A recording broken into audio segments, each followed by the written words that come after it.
ชื่อเป็นแววดาวแววดาวเรืองชักเหลืองเรืองรองแมวจ้องแมวมองความผุดพองแพรวพราวคำย้อนย่อคำเกลียวกราวด้วยข้าสาววิไลพาไปลองผ่านกล้องถ่ายหนังแม่ข้าเขินจังแต่ข้านั้นภูมิใจนี่จ้า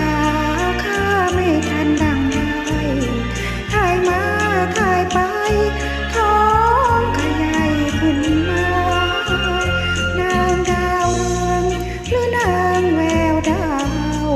สิ้นสุดหมดสาวกลายเป็นข้าวกลับนา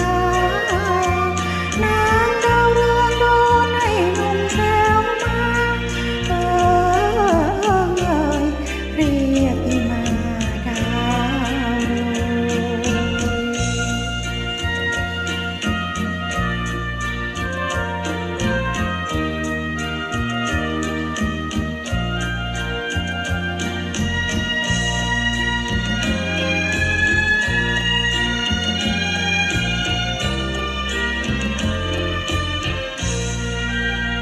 พา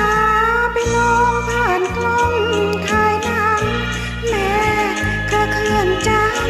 แต่ข้านั้นภูมิใจนี่จ้า